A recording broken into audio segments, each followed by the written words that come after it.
Yeah. You know what I'm saying? Yeah. Made in China. Yeah, exactly. Exactly. Hey, Karen. Hi, Hi, Karen. how are you? Hey, Karen. Hi, Gina. Hi.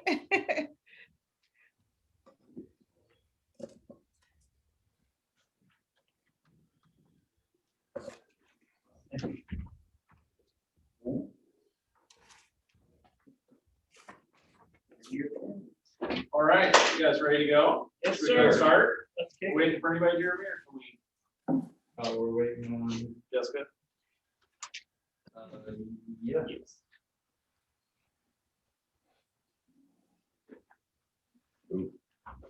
How is everybody today?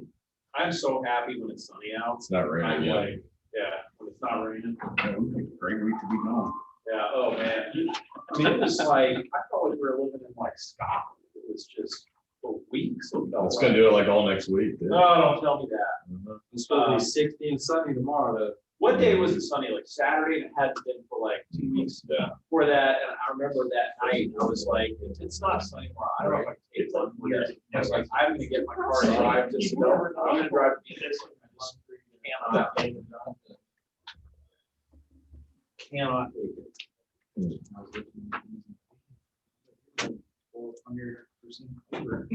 I went to Scotland years ago for my birthday, which is in late October. Delightful time in Glasgow. It's like rainy. I got the full Scottish experience. Yeah, I don't see how people deal with that all the time like that. Oh, You know, yeah. just Oh, I how don't do you either. live and I guess if you don't know any different, then that's what it is. But Yeah, I mean, that's where like my ancestors were from. Like, I don't know, it was rainy the whole time I was in Glasgow. I got one kind of nice day in Edinburgh. It's just, I had a full Scottish breakfast and I got the full cold rain experience. Yeah. And it gets dark at like 4:30. Yeah. So, all right, you guys ready to go? Yeah. Yeah. So we're still working through this book, and I'll kind of keep this short, but the law of the 21 irrefutable laws we're going to talk about today is the law of respect. Jeremy? Just kidding. So he starts this chapter. Can you guys hear me okay on the computer? Yes. Can you hear me? Good? Okay. You know, we can't hear you guys, but hold on a second. They're muted. No, they're not. No, which means either the sound is muted or the output was changed as well. Let's see here. Volume, no, volume's fine. I know, look how fast he goes. This would take me an hour. Audio, speaker. Yep, there we go. Got it. All right, say something. Something. Hey, bingo. Yay, loud and clear. Cool. So this chapter is about the law of respect. So people naturally follow leaders that are stronger than themselves. Sometimes. And John Maxwell starts the chapter with an interesting story. And he writes, if you had seen her, your first reaction might not have been respect. She wasn't very impressive looking, just a little over 5 feet tall, in her late 30s with dark brown, weathered skin. She couldn't read or write. The clothes she wore were coarse and worn. When she smiled, she revealed that her top 2 front teeth were missing. She lived alone. The story was that she had abandoned her husband when she was 29. She gave him no warning. One day he woke up and she was gone. She talked to him once after that, years later, and she never mentioned his name again afterward. Her employment was erratic. Most of the time, she took domestic jobs in small hotels, scrubbing floors, making up rooms and cooking. But just about every spring and fall, she would disappear from her place of employment, come back broke, and work again to scrape together what little money she could. When she was present on the job, she worked hard and seemed physically tough, but she was also known to suddenly fall asleep, sometimes in the middle of a conversation. She attributed her affliction to a blow to her head she had taken during a teenage fight. Who would respect a woman like that? You guys have any idea who it is?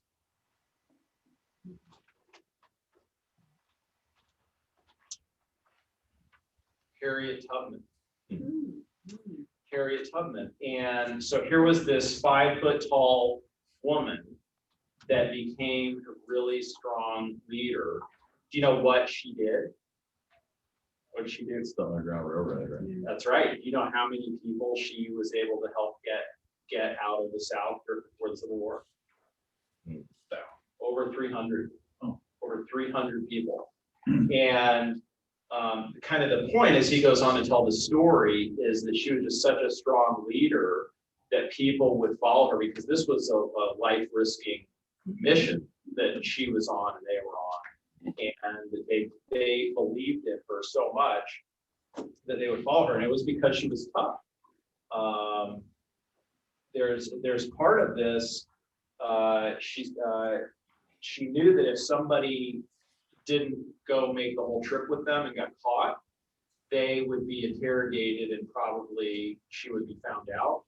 And so she said, dead folks tell no tales. And she would point a pistol at their head and say, you go or you don't. So that's how tough she was. She just did not mess around. And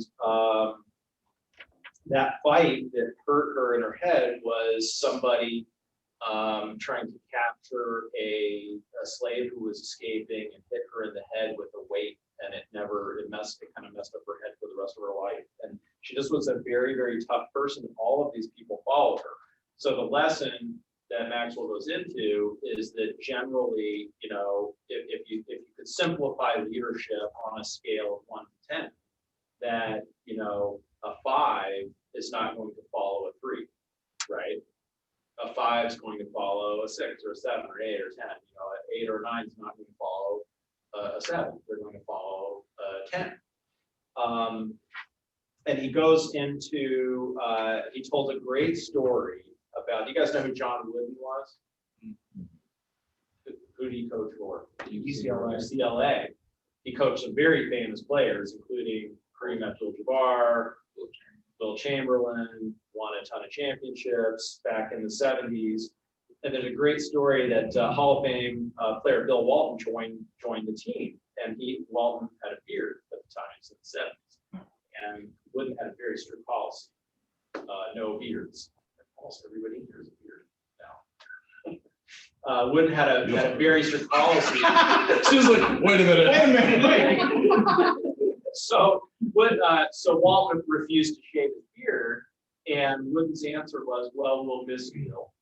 It's just like, you won't be playing on my team. I don't care how good you are. So then he goes into these 5 things. He talks about natural leadership ability, that everybody has some level of natural leadership ability. And then the next important thing is having respect for others. And he compares that to like dictators, right? Dictators are leaders. However, they don't really do it in a way that uses influence. They do it in a way that uses fear. So he says, when people respect you as a person, they admire you. When they respect you as a friend, they love you. When they respect you as a leader, they will follow. And he talks about courage and goes back to that story of Harriet Tubman. I mean, this is somebody that was incredibly courageous and brave. And a lot of people don't know this, but John Brown, who was an abolitionist and Harper's Ferry. yeah, but Harper's Ferry, John Brown used to call her General Tubman. He said she was a better leader than most people in the military. That people followed her. So the next thing to talk about is success. That success is very attractive. People are naturally drawn to it. It's one reason that people in our society are focused on celebrities' lives, cheer for their favorite sports teams, etc. People will follow success. And then loyalty, meaning, you know, that the leader is loyal to the organization, to the team, to the people to follow. That's an important core value as well. And then lastly, he talks about value added to others. So perhaps the greatest source of respect for a leader comes from his or her dedication to adding value to others. One measure of leadership is the caliber of people who choose to follow you. So kind of pay attention to that. And then he says, well, we kind of talked about that if you think of that 10-point scale, you know, we can grow our leadership, right? So if we're naturally a 7, we can grow our leadership, and we would have to if we wanted, you know, 6s and 7s and 8s to follow us, right? Make sense? So it's good. What do you guys think? Any thoughts about that? That's cool. I love, this is my favorite John Maxwell leadership book. I just love this. There's two that are my favorites, this one and the 5 levels of leadership, where we talked about that some last year, that positional leadership and moving up those 5 levels to pinnacle, So we think of somebody in pinnacle leadership like Gary Keller or something, right? Like if Gary called me and said, "I got a new project for you in Austin, would you consider moving here?" I would certainly, at very least, I would take the meeting, right? I would just, if he said, "Get on a plane, I need to talk to you about an opportunity," I would probably do it, figure it out like that. Well, he's done that. He's scheduled a meeting in person with 1 week notice. And I'm going to Austin. So, he's, for me, at pinnacle level of leadership. So, I wanted to take a little time really quick too, since you're the leaders in the market center, to talk with you about the announcement yesterday. So you can see my email that came out yesterday. Had you gotten the email directly from Gary yesterday? Okay, so some people didn't get it. I just wanted to make sure it got to everybody. So, I would send it. I mean, my personal take on it is that this is a positive thing. It was not Josh's choice, so if you, it was not his. Things didn't go the way they wanted them to. He had a Facebook post that he wasn't supposed to make, and that's how the news got out. And it kind of made it look like it was his idea, and it wasn't.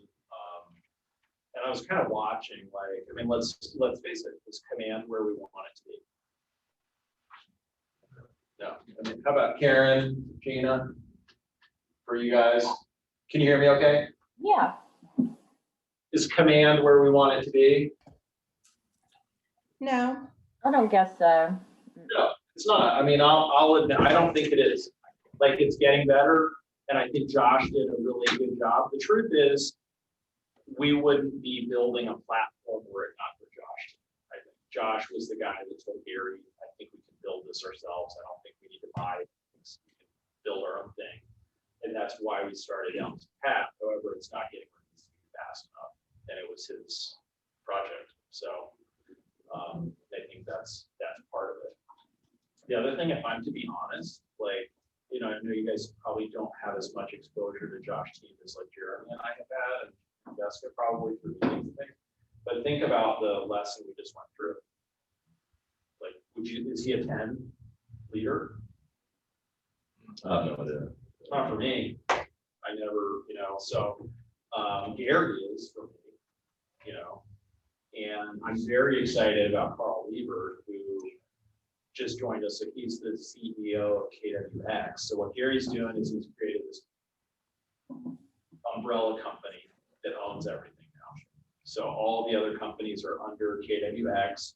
Carl Lieber is the CEO of KWX. Carl has an immense amount of real corporate leadership experience.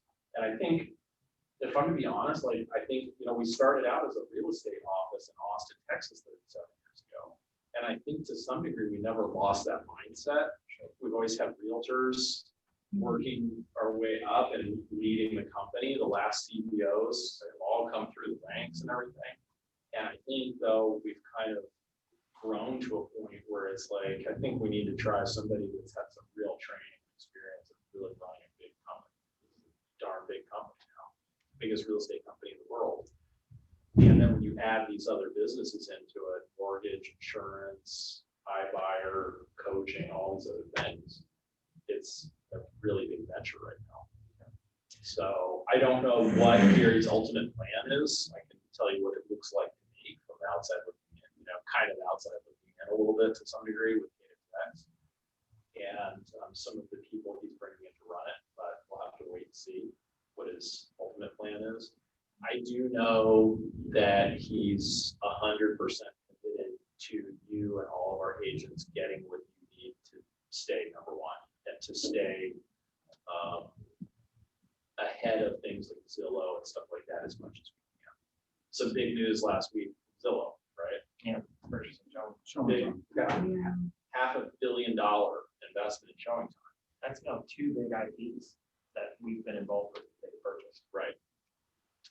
Yeah, well, they're buying up every part of the transaction, now, from setting a showing to contracts, to lead generation, everything. So we can kind of see where that's headed. And Gary's committed to keeping you at the center of the transaction as an agent. And Gary's committed to keeping Keller Williams number one. And, I think my guess is he'll be giving us some more tools. So we'll have to wait and see. But you guys have any questions or thoughts about any of that news or announcement? I have some thoughts. In recent memory, company-wise, we're now like over 2 or over 3 getting ahead. Big announcements. Yeah, That get leaked and exposed, and then it leaves everyone in leadership, particularly people who know the company for a while, and undoubtedly yourself as well, in a position where we're finding out about this through other means. Like, with Josh, what was the other stuff on X for everything. I agree. And we talked about that. We had a regional meeting yesterday, and it was not the intention. If you read Gary's email, he apologized for that. And I have a feeling Josh didn't do himself any favors on the departure package. Right. How to handle that? Like, I can't imagine that didn't cost him money or something, to handle it the way he did. But the way it was supposed to go is an email, message from Gary to lead to the leadership so that we could get in front of it, be prepared to tell you guys what's going on. And then an email from Gary to everybody. And then that didn't get to happen for Josh. Yeah, I had seen it already on Facebook, but I talked to an agent that used to be with our office that now has kind of gone on his own, and he called me about it. He said, "Why did Josh's team leave?" I said, "Well, we're trying to find out, it's all over the Facebook right now, but no formal announcement has gone out yet." So agents from other companies knew about it before many of us did. And Well, the shit about that is that we've already got the vultures that are trying to parasitize our company in a lot of ways, and they love us going into damage control mode versus, Right. hey, we've got big announcements, big announcement. exciting things. And so I just think it's really important for us as a leadership team to how we handle those dialogues, how we handle those conversations with the other agents. Right, I agree. Well, I think if you look at the evidence of everything was put in place ahead of time, and that Mark King was stepping into the president role, that just shows it wasn't like this just happened and Josh decided. Yeah, because didn't Gary come out and say we have big news next, or there was some announcement, like in a couple of weeks, we've got something big coming up. So that must have been what it was. That or something else. I Right. don't know what else they're up to. Right. I know things are, I know, I can see the chess pieces moving around on the board right now, and I can tell you what it looks like it's happening to me, but I don't have any information beyond that you guys don't have. I mean, somebody on our call there, the leadership call, brought it up that, during family reunion, we didn't see Josh involved in many of the main vision speech and the state of the company and things like that. You saw Jason Abrams, Jay Pavazan, and Gary. Josh wasn't really up there with them. So that was kind of a cue that this was happening even before family reunion started. I think one thing I think is good is, if you think of this bigger parent company level, having somebody like Carl Lieber who brings in some real corporate, he's a 40s like this, Naval Academy graduate, So, in Atlas, spent time in the Navy, and then he was with USAA and Home Depot, and in fact, I was in a meeting recently. He said he had gone to, maybe it was a CEO or even like the chairman of the board of Home Depot, and said, "Here are my opportunities. Here's what I'm thinking about doing for my next corporate thing." And the guy goes, "Oh, Keller Williams is right where you should go. That's a cultural fit for you. That's exactly where you should go." So I'm pretty excited about that. And then I do think, I think it was a bit of a weakness for us that Josh really didn't have real estate experience. Mark does. Mark was started as an agent, team leader, operating partner, regional director. He's literally just worked his way up in the company through everything. So, and I know Mark personally, great guy. He's been with our company for, I don't know, 15 or 20 years, 20 years probably. So I think that's good having somebody at KWRI who's got got real estate experience, and then somebody the next level up who's got corporate experience. I think change is good. Yeah. Change is good then. It just creates for. Well, and then they brought in this new guy, apparently, Dane, that's the tech guy that's going to get command stabilized working like they need to. So, I mean, I've had some frustrations with it. You know, I'm demonstrating to a recruit, and I'm like, well, never mind that athlete. Let's just move on to the next one, right? It's like spinning wheel of death or whatever they call it. You know, let's move on to the next. Yep. So it needs to get stabilized to get working better. I can see where they're going with it. It's going to be amazing. Our leadership team is using command market center, I think, at a very high level. That would put us up against any market center company for how we're using that right now. So I'm excited. I think like I can see what it's becoming. I think it's gonna be awesome. All right. I wanted to go review our 135 and kind of talk further about this today. So we've been talking a lot about retention, right? And growth committee. We're going to do some committee reports in a minute. So, Jan, you guys can't see this. Well, did we type this up? Yep. We did. We got 135. Okay. So, with our goal, with our big goal of growing our market center to 330 agents from, I think, where were we when we made that goal? 230, like 100. Is that right? Like 230, 240, maybe 240. Oh, it's 241. 241. I think it's 241 that day, but from the day we were in. Do you want to tell them what it is today? That was a month ago. It is at 256. So crushing it. We did any of you do the 12-week year workshop that the region did? You could zoom into with. I did it, but I didn't do it. Okay. Did either of you do it, Karen or Gina? What was that, Scott? The 12-year workshop that the region did on Zoom a month ago or so. What workshop? Which one? 12-week year. I don't think I did it. No. So that book is basically about breaking down bigger goals into something small. And then it's like you get down to where you're like, what are we going to accomplish in 12 weeks? It's not a quarterly goal.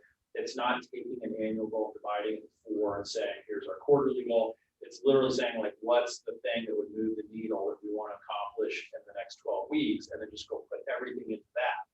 Get there, celebrate, like accomplish it, celebrate, and then pick your next goal for 12 weeks out and just go put everything into that.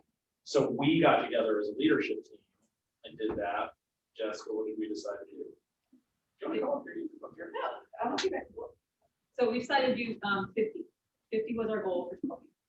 Was Recruit 50 agents to the market center and Yes. grow the agent count by at least 20 which at least. we were thinking. That was low. It was low. We were thinking like we didn't know what would happen with the realtor dues. Sometimes they're due in January, February, and sometimes we end up losing some agents then. So we probably set the net growth goal too low because already we're at of the 50 where it grows 17 in 3 weeks.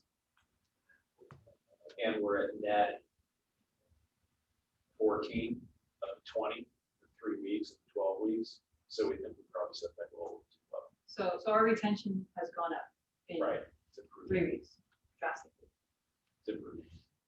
Well, if you figure we used to build into our model that we would lose 40% of our agents every year. And we're not seeing that right now, even at a time when realtor dues are due. January and February, we did not see that level of attrition.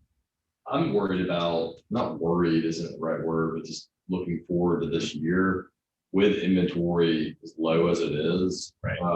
What I'm finding with buyer agents is, I mean, you know, traditionally you have a buyer agent, you have a listing specialist, what a rainmaker, you know, but I think it's going to be really tough for these guys, especially newer agents. I mean, you got less than 2,400 homes, you know, trailers, land, homes, new construction on the market right now in a 5 or 6 county area. There's not much out there, and more agents than ever. There's so many people Right. now over COVID, you know. To get a piece of the pie enough to make a living. Right. Yeah. Right. So that's one thing that I really think we need to focus on as an office, because if not, we're going to lose Right. these agents. We're getting them, but we're going to lose probably more than you typically would. Because there are only enough sales happening for like 20% of the agents to get a sale every month. Right. And that's if every agent only got one sale that month. Oh, a lot of agents are getting their unfair share, Right. right? Well, and who do new agents typically work with? They typically work with more buyers than sellers, right? Starting now. out, you know. Yeah. Are you kidding me? Like, if I've got buyers, I'm telling them, guys, just wait. My sellers, I'm saying, if you have somewhere to go, yeah, let's go ahead and list. But if you're not certain and you don't have the capital to swing, I just told them $7,000 listing that they should probably wait a little while because it'll still sell, but they don't know where they're gonna go. Well, and that's like, think of it this way, if who has the record recently for the number of offers you got on a listing? Anybody, can anybody beat 10? Oh, yeah. Okay, so if demand was cut in half, how many would you got? I mean, Bob. 5.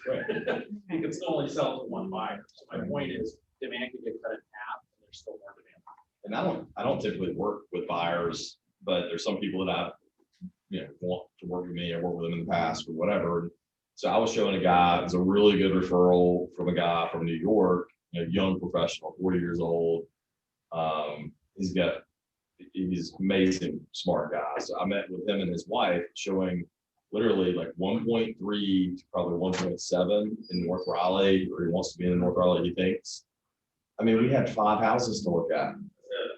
I mean, he came down for 3 days and I was like, you got 5 houses to look at. You come for one. And he had new construction, you're looking at like minimum, like 1.7, 1.8 to getting things. I mean, it's And a year and a half wait for it. right. Yeah. And they don't want to do that. And so that's to me, I mean, if you're struggling at a 1.5 and up to find inventory, and then the 2 that we did like ended up, they were sold by the end of the weekend. Yeah. That's crazy. It's insane. Just last year, year before last, we had a huge amount of inventory in that price. Right. And above $1 million, there was plenty. Plenty. Yeah, people were talking about it's flooded and it's just. So it seems like, so what we're talking about is the market centers improving our retention of agents, right? Right. They're not leaving us to go to other companies, and in fact, they're leaving other companies right now to join us.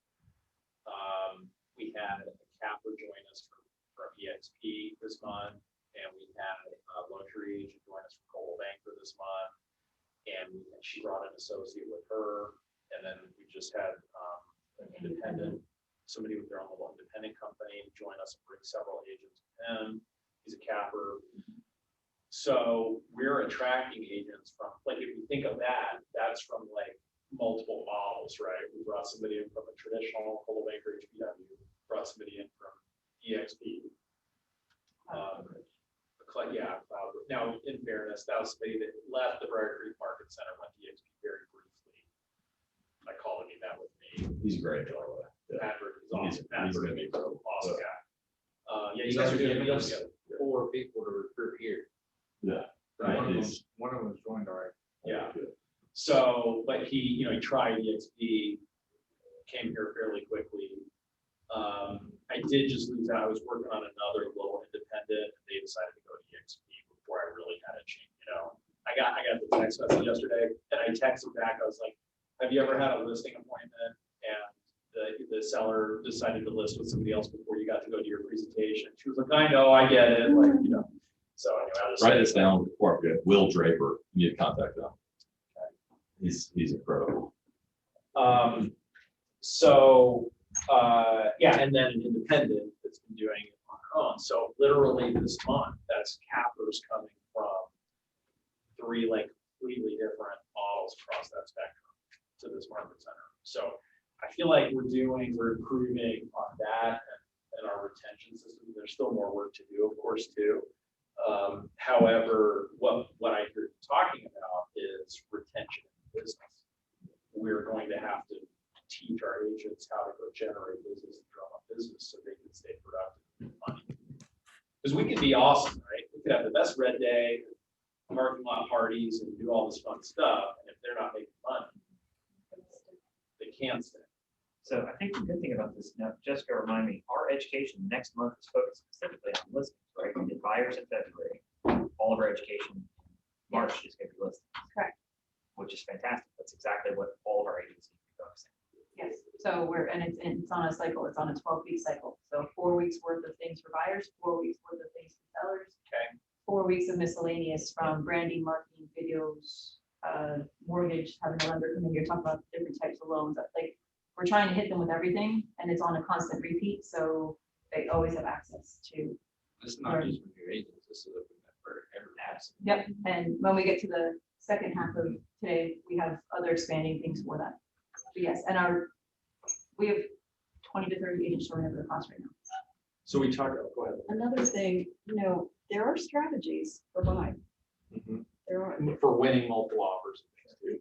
or just some different things I've been figuring out along the way that have been working. Right.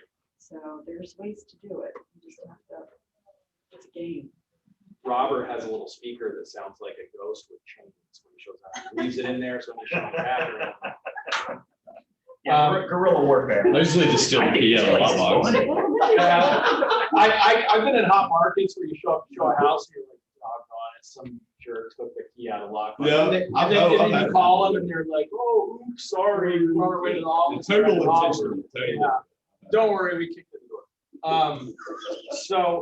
So when we made our 135 last month for retention, we decided that for us to get to 330 agents from where we were at the time, goal number one, priority number one was our retention process, and that was a productivity specific environment. How are we doing on that so far? Sounds like you're doing good. And I feel like we are, so Erica Size Mortgage just joined from Coldwell Banker. She took an office right over here. She's gonna be in here working. The 4 Keys team is in here today. I feel like we're generating, I can just feel it in here when I come in now. You just hear agents doing deals, negotiating. It's becoming, there's more work to be done, of course, and it's becoming this productivity specific environment. We talked about recognition. So we're working on our awards ceremony right now. That's going to be an offsite lunch. Go ahead and put it on the calendar. What's the date? Invite only.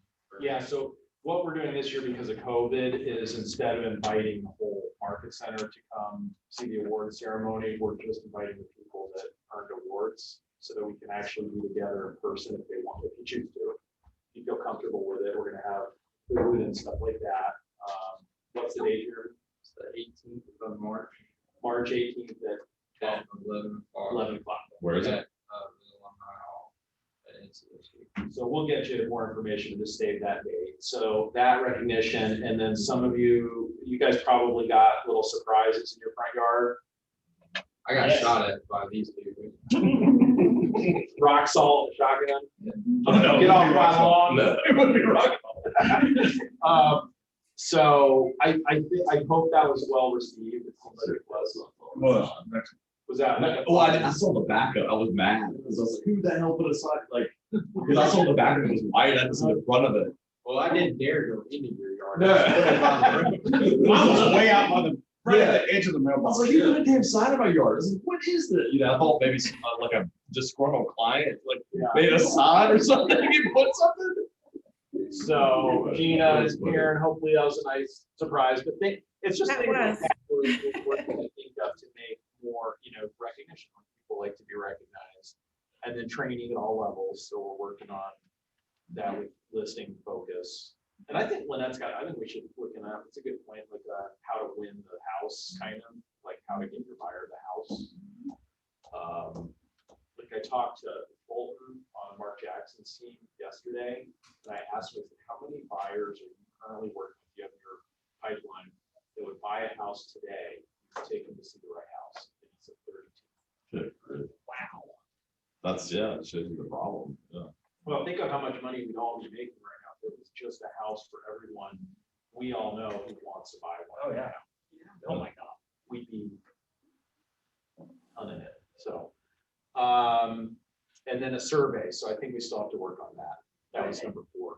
Towards the end of the quarter, I think is Yeah, I think we talked about At doing the end of it. every quarter, Every we send quarter, out. do a survey. Yes. Kind of We're gonna do it towards the end of March. Get some honest answers and stuff. Yeah, well, that's what we want. We So, want and that. I'm running an internal survey with the coaching students, asking them like, where are their holes, what are they not receiving, like different things like that to make sure on the new agent level that we're delivering on that. And then this will cover the whole office, the higher level as well. And one thing I'm noticing now that we have Jessica doing an awesome job coaching these new agents, we've really never had a program like this before. How many agents are in coaching with you right now? I will be at 50 by the end of the month. So, which is amazing. And one thing I want to point out, if you guys start watching, so, we started the daily office announcement email that started coming out a few months ago. We started that, right? And if I'm to be honest, part of that was my interest in creating a productivity specific environment that people look at that and say, like, I want to see my name on that email, right? And you check it every day, like, is my name on, did my name make it on there? Or whose name made it on there? I'm a little competitive. I might be like, Jamie's like one sale ahead of me right now. I better check and see if Jamie sold one, right? But also you see where things are selling, you see the price points where things are selling. But what I noticed when we first started doing that, I read it every day, as soon as it comes out, I look at it. And I noticed it was the same names on it. It was you guys, it was Mark Jackson, Jordan Clark, you know what I mean? It was kind of the top agents in the market center, not a lot of other names on there often. And I'm noticing, start paying attention, you will start seeing names on there that you maybe have never seen. And that's people that are new to the company, new to the business, coaching. You'll see them start producing. So, part of what you do. Recruiting process. Morgan's wife is awesome.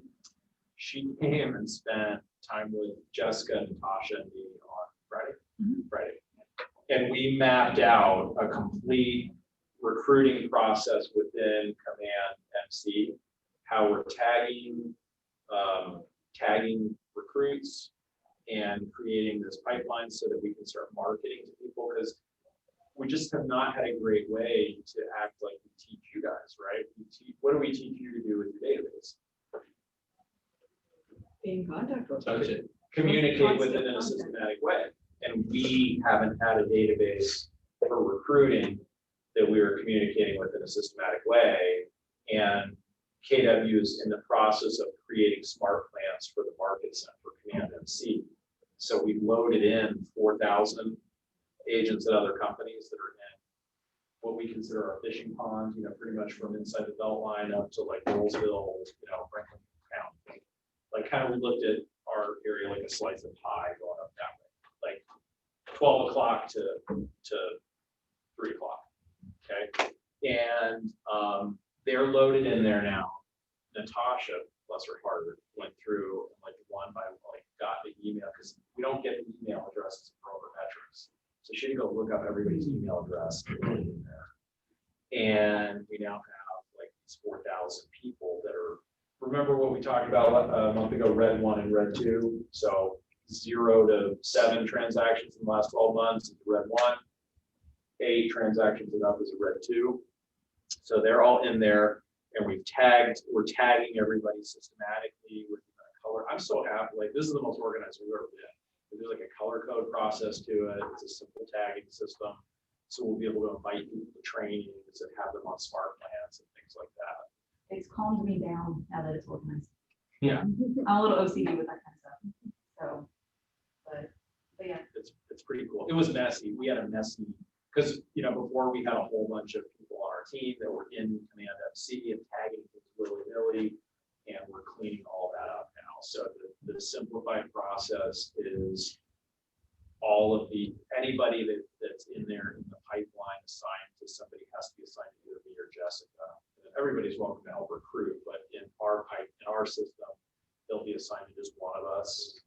And so we go in and sort. They can't live on the pipeline too long. We're not going to have people on the pipeline for a year. They're either in the process of moving forward to joining, or if they go dark on us, we'll move them back into the pond. So So, and the command on our side, so just like you guys have a contact in there, you create tasks and all of that stuff. Is we're leveraging the tasks in there to make sure that if we get a referral, we click that task, like make sure that we send a thank you to the referral, keep them posted with that.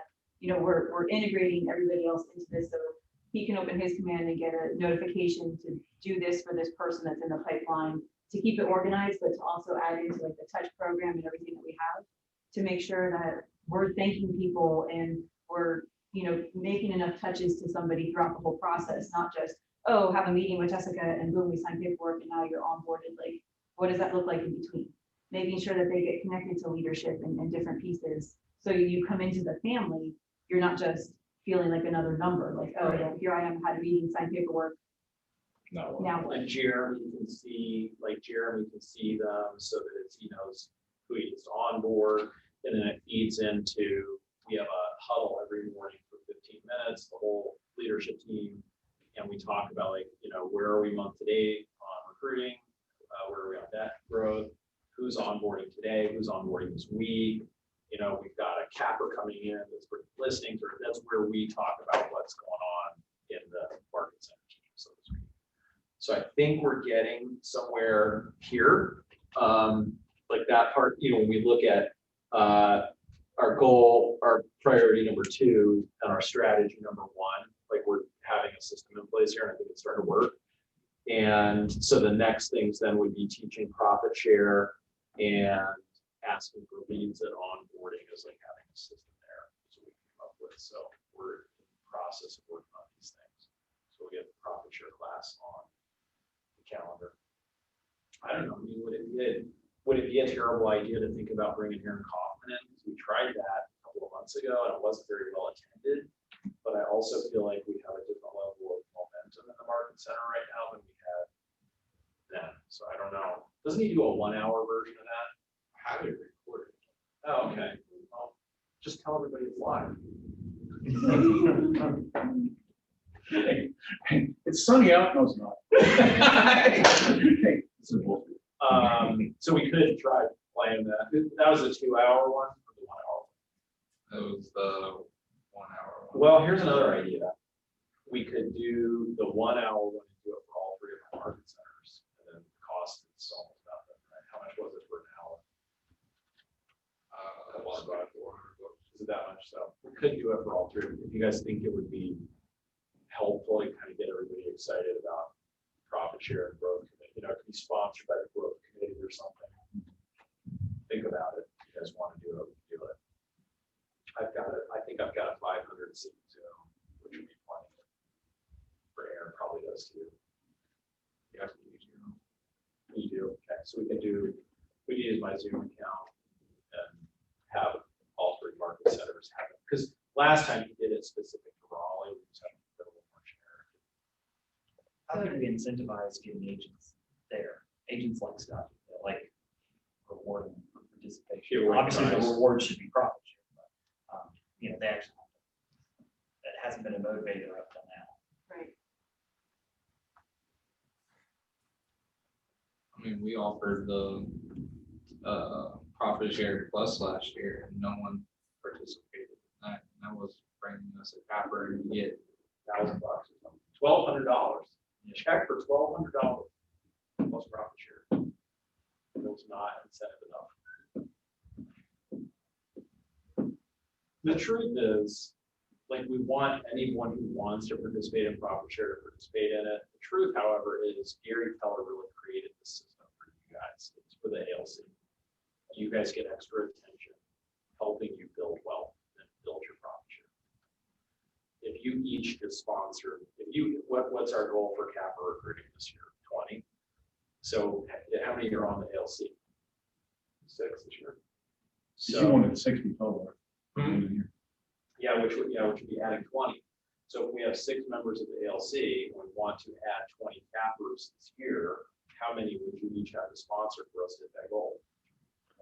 3, and then who gets the profit share? We do. The ALC. So it's open to everyone, and we'll teach and we'll invite everyone into it. However, they won't all plug into it. But you got better. We each got 10 months to recruit 3 agents. Right. So just a side note to it, in the coaching program, they go through a 12-week group coaching. And on the 11th week, we are talking about volunteering, Keller Williams culture, and profit share. That if they are enjoying what they're, what's going on here, the training that has been beneficial to them, they feel that their career is moving in the right direction. We talk about how you can have that conversation with other agents from agencies they came with or people they went to school with and things like that. So we have that in our coaching program as well. Just lightly touching on it, just so they're aware of it, even though it's discussed at the recruiting appointment that we have. The interview. Which further helps you all, because if you just recruit those people, even brand new people that go on coaching, and then they're taught how to build their own downline, you benefit from that too. We just got 2 referrals a week, 2 people in the coaching program from people that they know from other brokerages. Okay.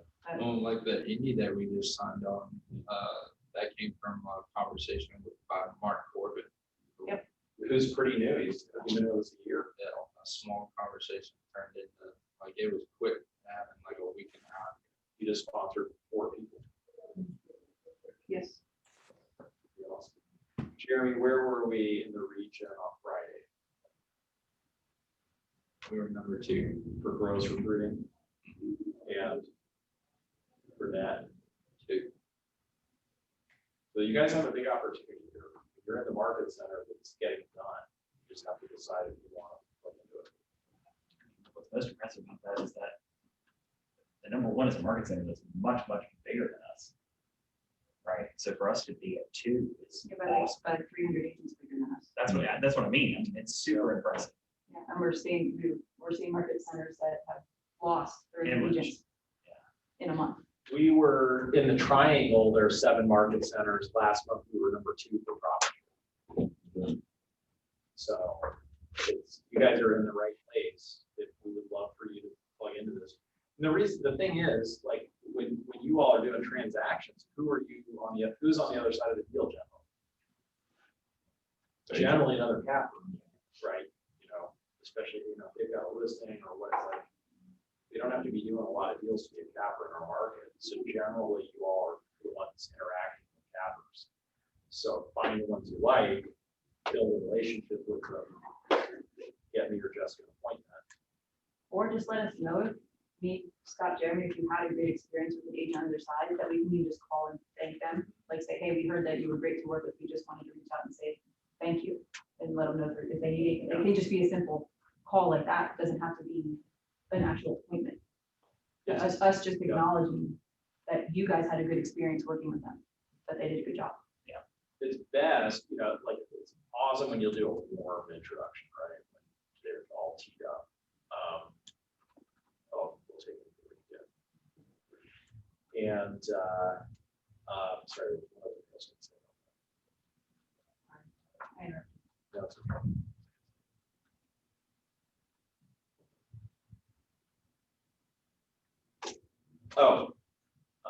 There is a ton of opportunity out there right now because there's some big things changing in our business in our area right now.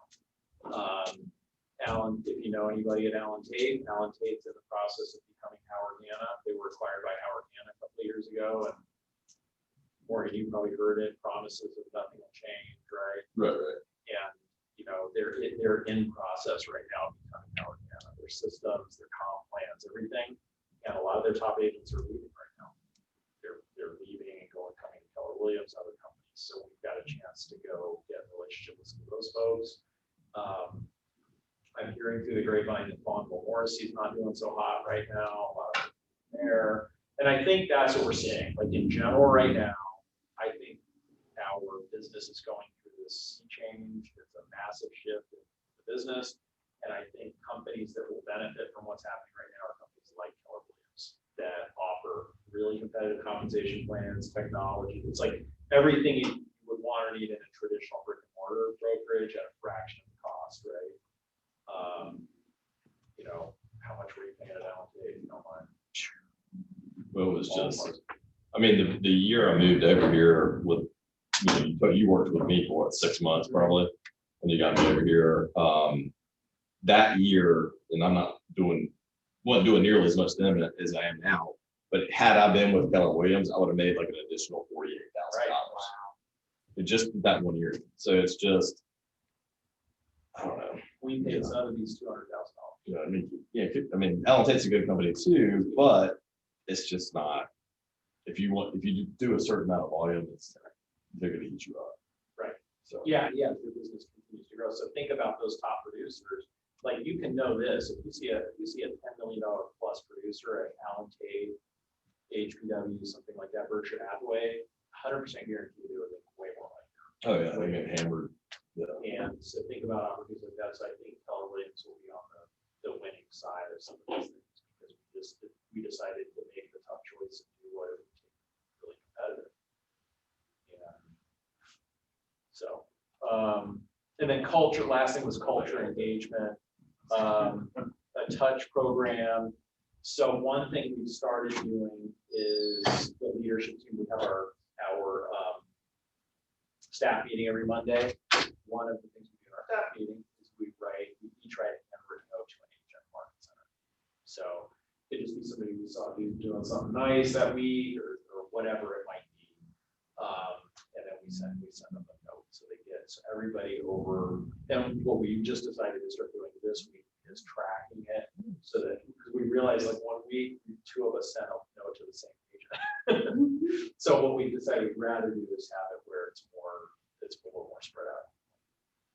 And continuing to work on that percentage of agents with an outline. So, any thoughts?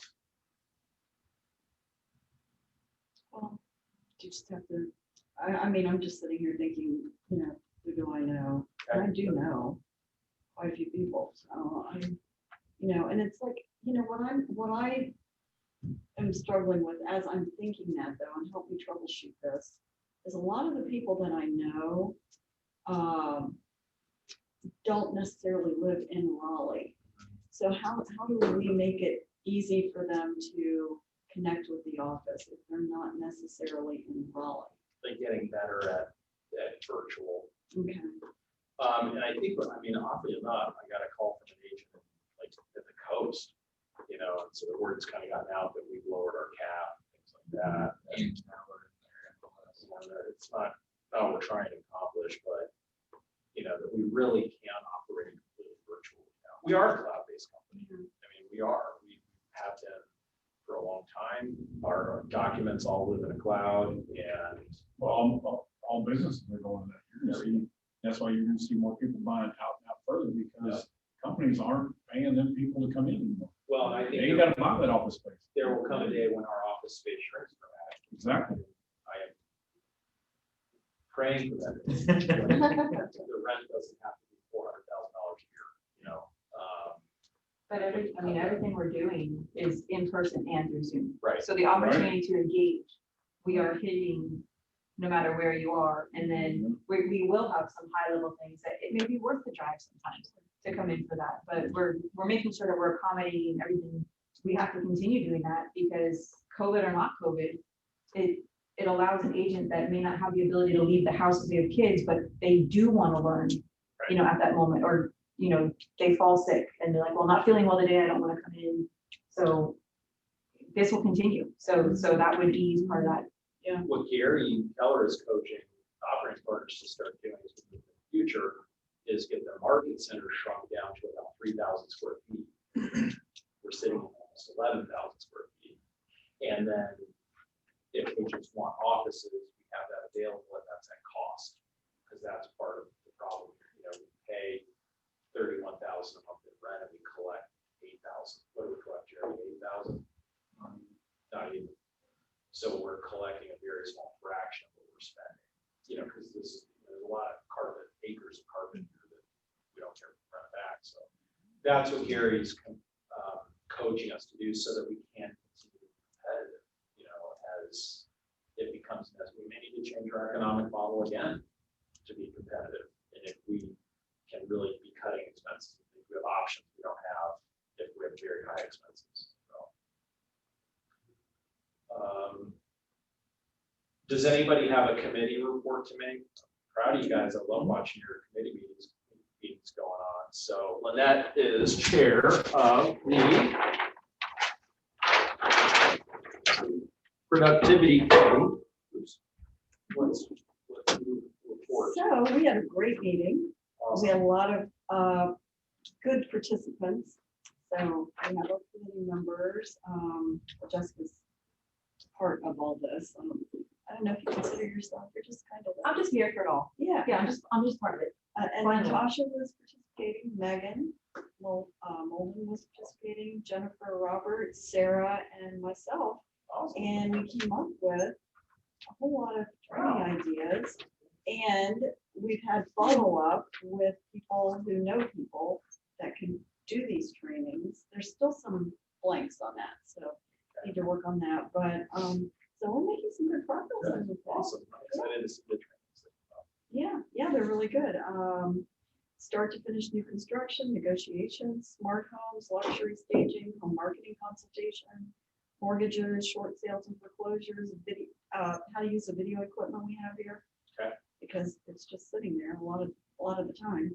In parentheses without break. Yes, well, you have to be responsible, of course. 7 levels of open houses, home selections. This is something George started, our area guide for relocations. Because we get quite a few. And it will, I think that will continue for years. So. Oh, I agree. I definitely agree. Wake County's net, daily net, is, last I checked, is still 56. It's intimidating. Yeah. Each one of those people might be in the house. Investor workshop, goal setting tools, MRA workshop, team building, appraisals, preparing CMAs, understanding HOAs, writing creative text, home insurance, lighting and paint, growing your business, hiring, plans for KW Clubhouse, marketing calendar, open house certification, which I love that. Okay. This was really good. Showing agents and open house certifications, so that if you want to hire a showing agent, they know how to show a house. Oh, And I that's think good. that is incredible, and that's going to help. We get trained and have a certified Yeah, showing. I love that. And Same way, yeah, same with agents that are here that want to do open houses for their agents, that they get a certification first, so they understand what an open house actually looks like, not just say, oh yeah, I'll do it. So that way there's, yeah. I like that. Yeah, there's an expectation. And I had been asked to start meeting a monthly mastermind meeting that's invite only for cappers. Cool. So that starts on Tuesday. March, I'm sending information. second week of March. And, you know, we're just gonna be talking about business, growing business, building wealth, all kinds of over the course of years, you know, this will be all kinds of stuff. We'll talk about what you all want to need to talk about. So we'll do It's it actually Wednesday. so it's Wednesday. Wednesday The in 10th? person, It's the second Wednesday of every month. Okay. second Wednesday of every month. So in person and or on Zoom, if you want, however you want to do it. And just occasionally I'll bring in a guest to talk to us. Like it's gonna just be fun chance for the cappers to all hang out together. So it will be, so don't invite anyone in the market center. It's not a capper because they're not allowed to come.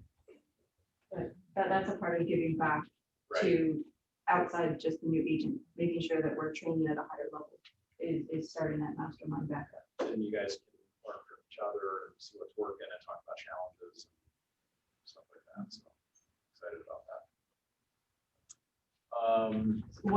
What do you need from us? Do you need anything from us? So I think the next step for me is if I can have the dates that you're kind of penciling these things in so that we can start actually engaging with the people that we're considering. I think that would be next step. And then we have to fill in the blanks of who we don't have people to do these trainings and try to figure out where to get them. That's the best resources. So that's kind of cool. Who else has a committee report to give? I have a brief report. Okay. Most of the stuff that was reported as complaints or ideas were stuff that we've kind of already addressed. One of the things I've heard multiple times. So my meeting was sparsely attended, so I'll have to do better recruiting people to show up. But people also come to my Monday meetings. Tell me stuff then. We're still about sending too many emails, but we've already kind of remedied that, reducing the amount of emails that we're sending, being far more directed in what we're sending. And then a lot of it was using the technology we have to remind people of COVID protocols. So for instance, taking advantage of the slides that we have for the TV monitors, and maybe just have a slide here or there to remind people where the masks or social distancing, which I think would be really easy. I can probably use Natasha and tell her some of that. The last of which was a suggestion of us getting some home snap or home spotter training in the market center. And to do that, we'll need to reach out to TMLS because they have trainers that apparently are chomping at the bit to get back into market centers and do some training. Awesome. So That maybe makes you could sense.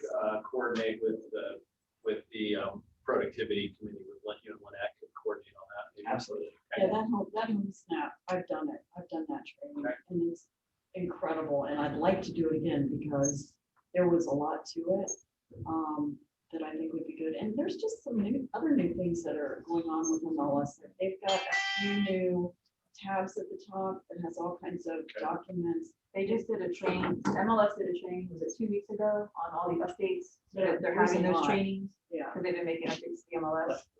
So, Okay. but Robert, I'll get with you for a couple dates to send for home snap. So those would be Wednesday afternoon classes. How about you, Gina? Do you have a culture committee? No, it's not important. Yeah, we had a small but mighty little committee meeting, and I think part of it is we had it at 1 p.m. on a Thursday. No, 1:30 on a Thursday is going to be our new meeting time because of Greasy Spoon. But we put together a 135. And our one is to create a thriving market center. No one wants to leave and others want to join. So how do we go about that? You know, culture always has one really big rock each year, the biggest being Red Day. So we talked about location, and everybody is like, we want in person this year, if at all possible. So with Wake Forest and Raleigh, we figured Hope Rains would be a good place to go back to. So I have reached out to my contact there and just kind of waiting to hear back if they would have enough to do 2 projects out there, if we're still limited to just 50, you know, in person in May. If we could do possibly 2 projects to accommodate up to 100 people, if at all possible. I mean, they've got so many acres and so many projects out there. Hopefully they can accommodate us coming out there again. We need to put a subcommittee together just for Red Day and to talk about sponsorships and things like that so we don't burn out our current sponsors. And Scott has tasked us with a really, really big rock, which is for North Raleigh Hope.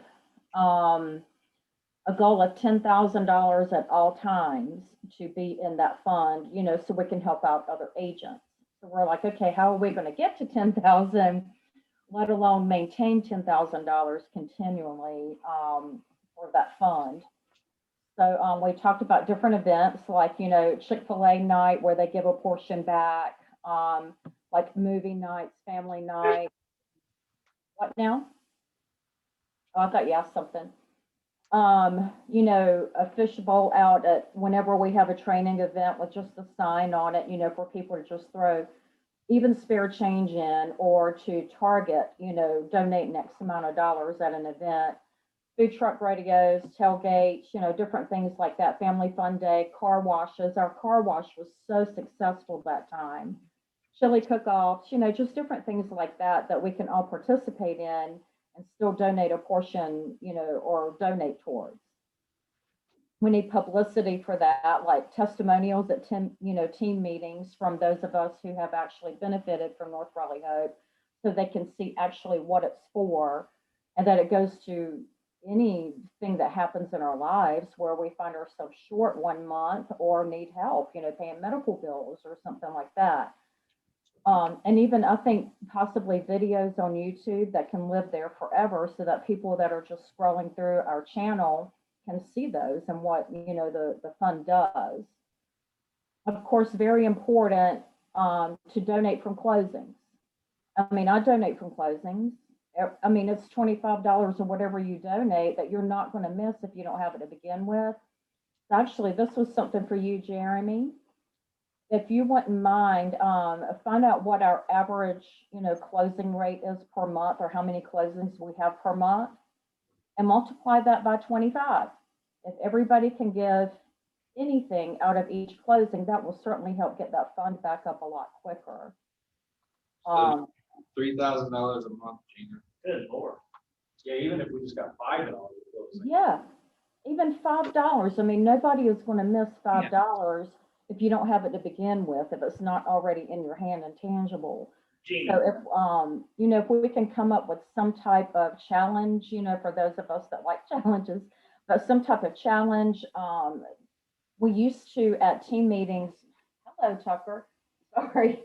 We used to at team meetings have, recognition for those that did donate each month, and would give a prize sometimes, or a special recognition for whoever, donated the most to it. And also at our annual awards, ceremony, we would give a plaque to who donated the most to North Raleigh Hope. So I think that's something else we can do to help get the word out about what it is, and to get more people to participate. I don't want to strong arm the ALC, but it is something that we can consider creating a pledge for those who's on the ALC, and an amount that we are willing to agree to for each transaction. I'd be very happy with that, because like I said, it's money that I haven't received yet. And if it's $15, if it's $25, I'm happy with $25, but I don't want to speak for everyone else. But I think the best thing we can do is to lead by example. Well, here's another option, and I'm just throwing this out there. So when I came from the Durham Market Center, part of the agent monthly bill was $5 that went to their internal KW Cares Fund. So Columbia does that. The only challenge is it builds up sometimes like too much, there's like at times way more in there than we would need, you know what I mean? well, then the ALC could set They can't. a set amount to keep in there, and then the rest would go into. Well, special let's events keep, payable and let's, stuff like that. that would be a discussion to have at the committee meeting, and then bring something to the ALC to consider. So maybe we can all talk about that at the culture committee meeting. I'm sensitive to not having an office built up though, at a competitive time, but sure. Anyway, so, great ideas. It's awesome.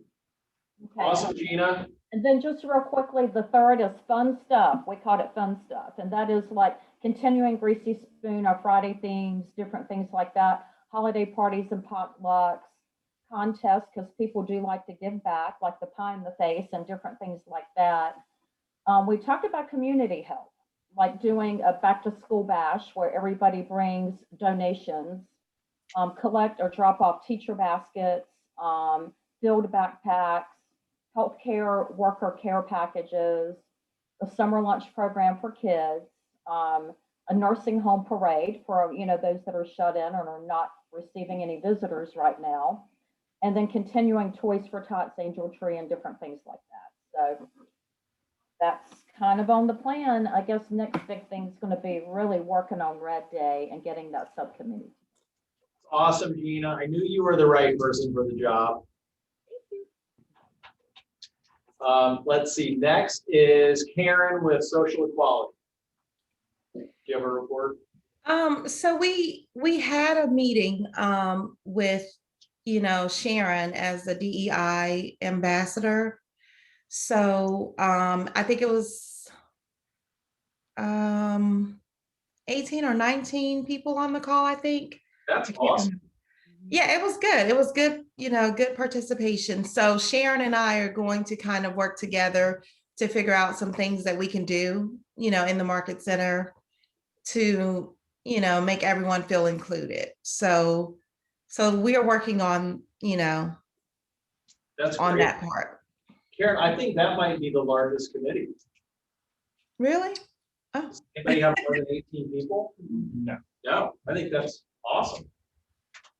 That's really good. So I'm glad that I'm looking forward to it, because I was surprised to see as many participants. So hopefully we'll have some good ideas to share. We're meeting like every month, the second Tuesday of every month at 11. Okay. So hopefully we'll have some more ideas to share. I think that's awesome. Okay. Thank you, Karen. You're welcome. And Yeah, Karen, you and I could work well, work together and pair some things because that's very much cultural too. Absolutely. Yeah, I agree. And last is James with growth. Yeah, we had a good meeting. We had 8 total people. It's amazing how a lot of what the agents said just in the meeting directly reflect on what we put on our 5 plan. The reason I say that is they talk about for the recognition to highlight an agent profile on our Keller Williams Facebook page. Like You the know, agent of the month kind of thing. exactly. To highlight that person and just tell their story as a highlight on Facebook. Thing. So, and I think that'd be a great, thing to start. Could the growth committee pick the agent? Yeah, and that's, We'll do yeah, it. exactly. Would you pick the agent for us? And then just, reach out to the agent, get his, bio and say, hey, we'd like to, highlight you as part of the Keller Williams. So Instagram, Facebook. So the other thing is for like the incentives for referring agents and cappers and, me and you kind of talked about a little bit about that. And some people, everybody's different. Some people it's all about money. Some people it's about different things. But at some point it's about the recognition. And it's like, I want to be the number 1.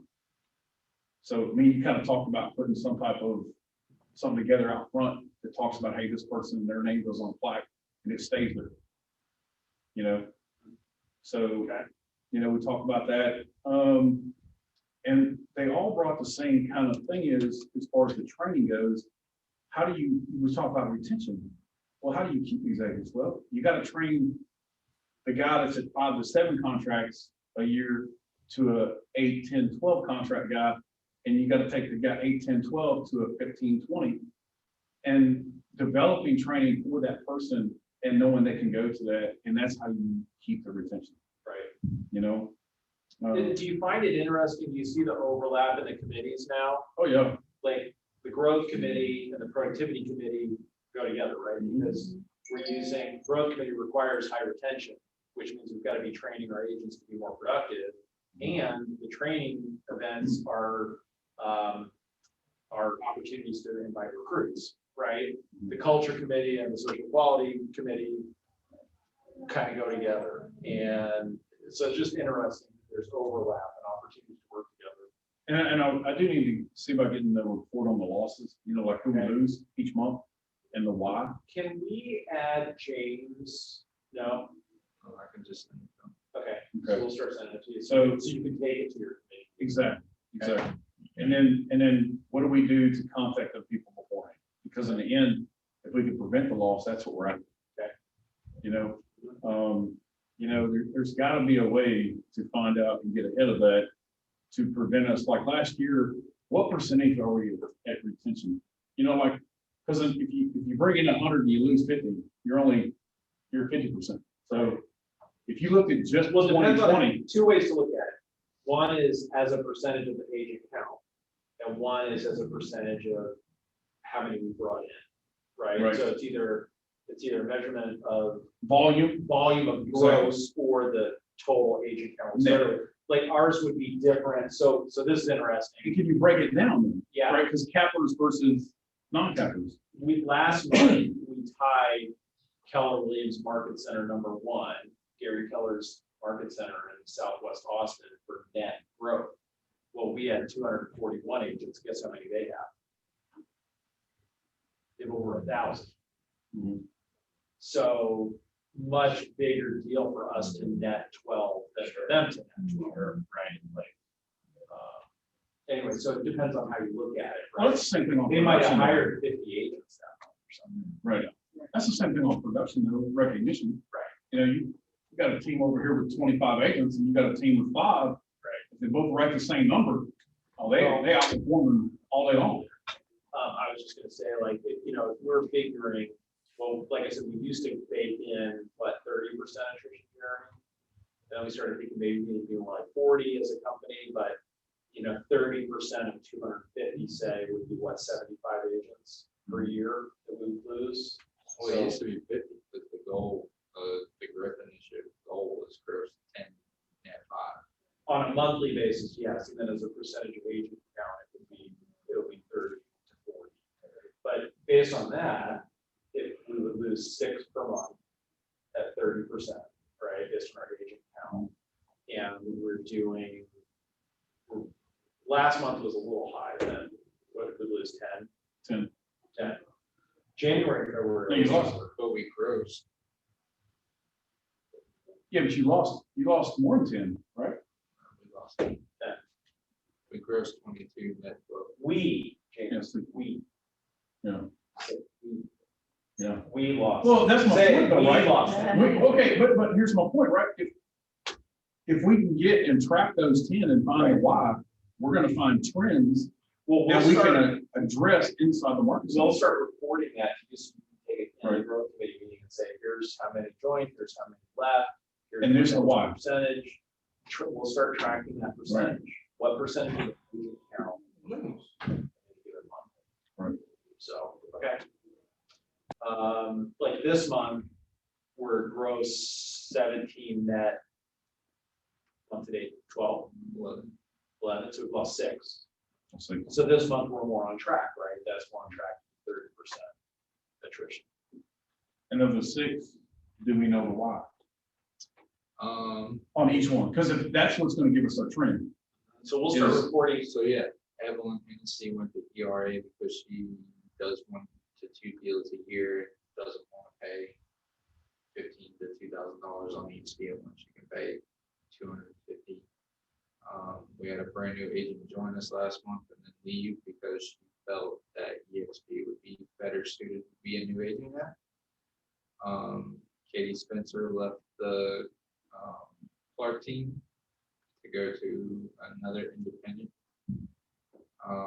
We had a capper leave us to go to a small boutique firm because she felt that it better suited her cultural needs. And then we had another person leave the Clark team to go to EXP. So 2 people left the Clark team. So Right. of the 7, And then the other one is Robert English. He just he's never been. He's connected. going- I've been here Yeah. for 6 years. I've never. he's met been him. with Keller Williams for 10 years, but he does this on the side and he's tired of paying $2,000 per closing when he's going to a firm that pays $250. a closing. So going forward, you'll start sharing that information with James every month so that you can take, because that's really a committee conversation, right? So you'll Yeah. share that, and then anyone who's interested in that information can get it at the committee meeting each month, or who left and why, drill down on that. So. And if there's further explanation, we'll give it to you. So, I mean, just to explain the new agent, Sharon and I met with her one-on-one tons of times, in addition to everything. Completely no clue why. Couldn't have trained any more personally. Right. So, And the capper who left was somebody I recruited a year ago and just never could get connected. Just could never get the person connected, try, you know. yeah, so like, so if that's the case, you'll know that as well, that Right. all Yeah. efforts have Well, been I there. think you're right, we'll start to see trends and things. Things that we can address. Yeah, so Right. we'll say, okay, well, there's a capper, but we haven't been able to get to a team meeting or a training for 8 or 9 or 10 months. That's high risk, right? Well, the thing that she came to us a year into real estate, and have only closed 1 deal. She had been with us for 6 months and became a capper. I feel like we fulfilled our end of the bargain. Like, I felt like we nailed 100%. And it was like, we took somebody that had not closed a transaction with an independent company, Do we turned the track? person to a capper, and then they went right back to a different independent company. I was like, you know. Do we automatically track agents to see kind of like where they're at? Like, if you got an agent that hadn't written a contract in 6 months and somebody goes, wait a We're minute. getting better with that stuff, and eventually Command MC is going to do some of that for us, so it'll actually, or eventually, There's a report that comes out every month. Agents, most recent. yeah, the amateur associate most recent. Yes, transaction. which part of the goal is for us to be reaching out, like, if we see. Yeah, that's- in production. Yep. Yes. And one day, what's cool about the technology, is one day, there will be artificial intelligence that'll actually pop up and be like, hey, Jamie Myers hasn't closed deals, whatever. Yeah, that's one point. So I came from an organization that I seen everybody's, Right. and it put it on a graph. Yeah. So it put everybody that below this line, and that's the people we address. You know, Eventually I mean, for now, we're gonna do it manually, but eventually technology will do a lot of for us. and really the last thing that they talked about is, you know, for the recruiting side, for growth, is to go out there and tell their story. Yeah. You know, just tell their story of why they like you. Yeah. You know, and that really helps get that agent to maybe say, hey, who can I talk to, or hey, let me connect you. Well, and maybe that's one of those Facebook posts. Maybe they could be Facebook videos, you know, and you can just talk about a lot of things. Oh, that's kind of a cool idea. So the agent of the recognition video could double as a, hey, this is James Myers with KW, and it would be a 20-second, like, hey, here's what I love about KW for 20 seconds or whatever, and then you're the agent of the month or whatever. Anyway. The other cool thing I was going to say about the AI stuff is it will do it for good reasons too. So it might pop up and tell me like, hey, Lynette and McAvoy just closed a $2 million deal, so I can call you and congratulate you, right? Yeah, I can't wait to think about that. So it's going to do things like that to help us be better at all this and retention, and, you know, help us to get out of our own way when we get busy. Yeah, or I look at a lot of people on social media, but this isn't even a real estate agent, but I really liked what she's doing. She was talking about the 3 reasons she does what she does. And it was just bing, bing, bing, just 3 things. And just keeping it simple, but it was like, that's really pretty that's engaging, you know, the way she was doing that. And it was very simple and it was good. So maybe between us, because the coaching program is going to be doing videos as to the benefits of being, like, they're telling their story to that and that. Maybe we can get with Robert or someone to find someone that can do those videos. So it's not just a phone video, that it looks a little more polished, that we can leverage that. So from new agents that are within Keller Williams to other agents that you want to highlight, you know, we have a day a month where we invite them all in and they're shooting their videos, and that gives us material for that month to be sharing out. So that maybe we can put our 3 heads together and do that. It was like just this yesterday. I drove home. I was in a inspection from like 1:30 to 7. So it was a big house with a lot of things going on. But I drove home and I just felt it was so rewarding, because seeing how my clients are engaging with, you know, sellers, and how how you're able to help people. And I said, wow, I am really reaping a lot of benefits. Not only that one, but it's just been happening a lot. Just being able to connect people with other people and really help them in a lot of different ways. And that's something we get to do that you don't get to do in a lot of jobs. So, I just talked to a friend last night who's a big mega agent in Keller Williams, somebody that's at various times had a much bigger team than he has right now, walked the stage and all that. And he called me and he was like, yeah, I'm on my way home from a listing appointment. And I was like, oh, you don't have, like, this is somebody that had it all leveraged out at one time. He was not going on any appointments anymore.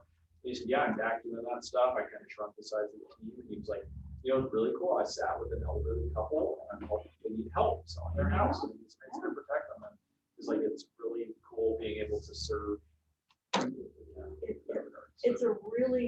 It's a big reward, I think, for what we do. Right. It really, we do.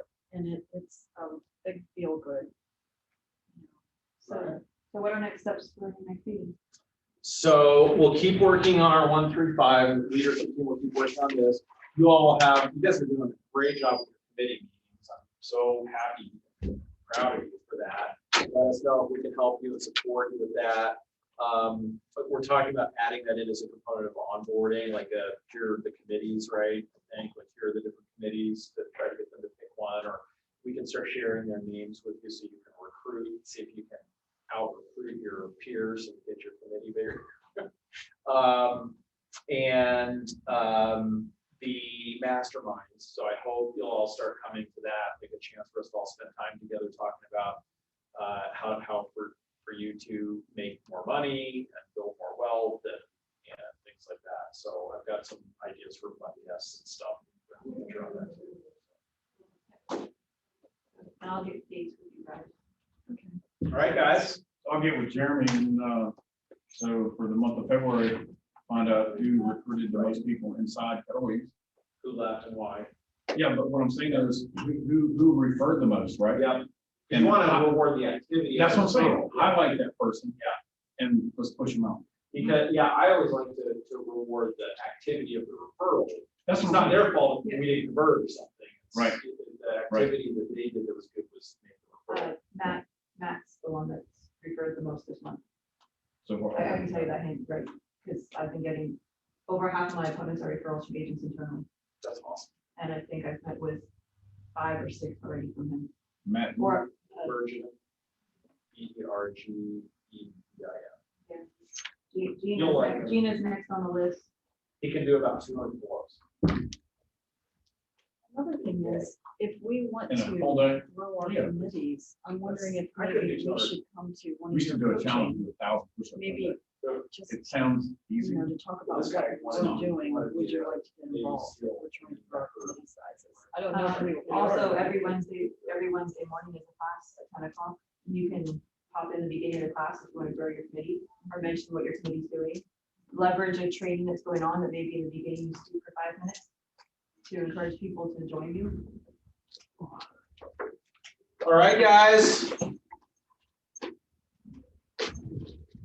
Thank you. Excellent. Bye, guys. Bye, y'all. Bye. Stay